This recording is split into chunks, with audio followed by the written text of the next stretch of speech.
So the firearms industry saw record sales last year. So it's no surprise that plate carriers also saw a similar spike in sales. And I think a major contributing factor for that is because the stigma behind civilians owning tactical gear has all but been erased. And that can be attributed to some of the higher profile social media accounts who have been advocating for the use of not only firearms, but the gear that coincides with it. So in today's video, we're talking all things plate carriers.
What's up, guys? Welcome back to the channel. Today I have a few different plate carriers out here for you. I've got the First Spear Strandhogg, which I used for several years in a SWAT capacity.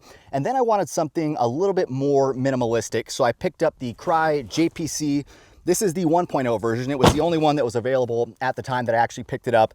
And then ultimately I transitioned to my current setup, which is the featherweight plate carrier by UARM.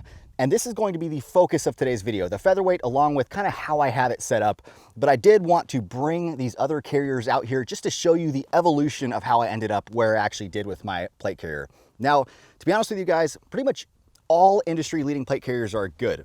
It just boils down to what your intended use is for the carrier, which then dictates whether you're going to go with something a little bit larger to hold a bunch of attachments, or if you're just looking for something that holds a couple plates and maybe a couple mag pouches, then you're probably going to want to go with something a little bit smaller, like say, for example, the Faro Concept Slickster.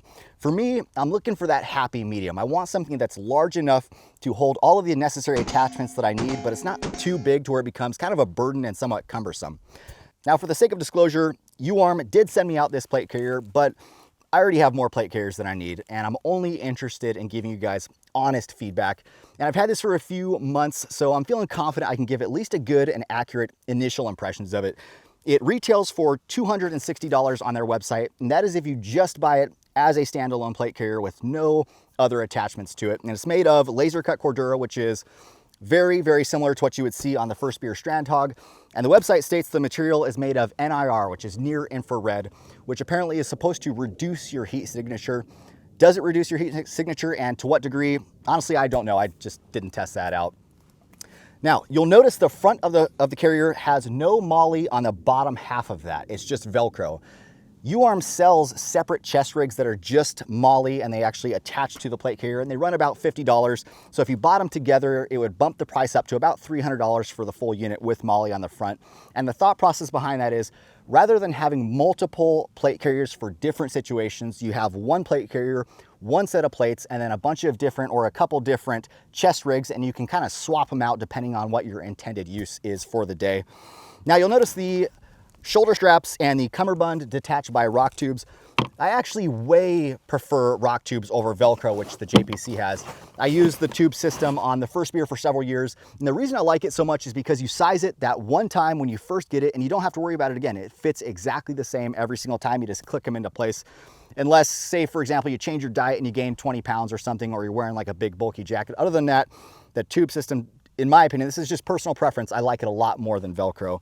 And it's important to be able to detach your plate carrier fast, not only the cummerbund, but also the shoulder straps, because if you get injured or you get incapacitated, whoever is rendering aid on you may need to be able to take your plate carrier off quickly. So the tube system is great for that. Now, the shoulder straps are padded. Shoulder straps are a huge deal for me with plate carriers because these huge bulky shoulder straps can end up interfering with your shouldering of the rifle. A lot of guys who are new you know, they buy their plate carrier off some no-name brand and the pads are massive and they think, oh, it's gonna be totally comfortable, awesome. But what they don't realize is when they go to shoulder their rifle, it's gonna push off that shoulder pad, and a lot of times they just settle right on the outside of their shoulder rather than in the shoulder pocket, which is where it should be. And ultimately what ends up happening is they reduce their ability to maintain recoil. So I'm looking for something thin. The JPC is the best. It has, you know, razor thin shoulder straps. Is the UARM perfect? No, it does have some, but it's not as bulky as some of the other ones like the First Spear. So it's kind of somewhere in the middle. Now, in the inside of the plate carrier, it has this mesh material with Velcro, and that is so you can attach a ventilated pad. They sell ventilated pads on their website for about $50.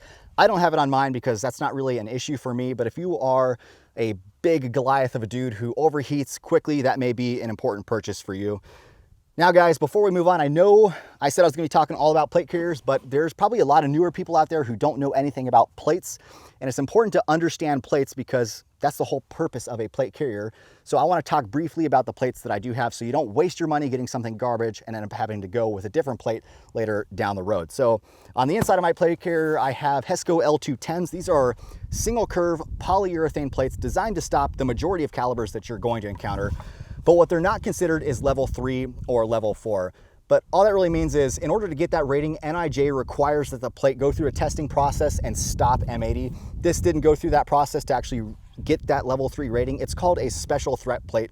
And what it will stop is green tip and other penetrating rounds. And it's also rated to stop, I believe, 6 rounds of 5.56 or 7.62. So it's not really that it's worse, it's just kind of a trade-off.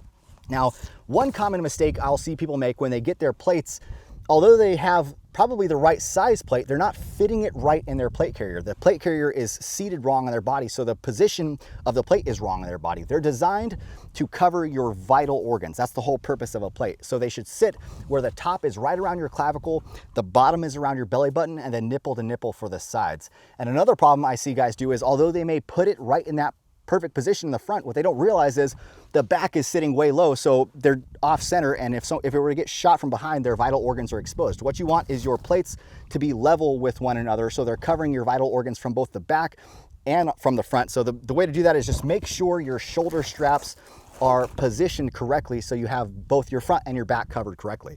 All right, something tells me this video is running a little bit longer than I anticipated, so I'm gonna burn through what I've got on this plate carrier really quickly. Up front, I've got HSGI double stack tacos, which I never have a plate carrier without. And then next to that, you'll notice there's some empty space there. That is where I typically put flashbang pouches, but because we live in a day and age where anything tactical is almost impossible to come by, I'm still waiting for those to come in the mail. Over on the support side shoulder, I've got a push-to-talk with the cord that runs through the shoulder strap over to the cummerbund, which has my handcuff case and then my radio pouch.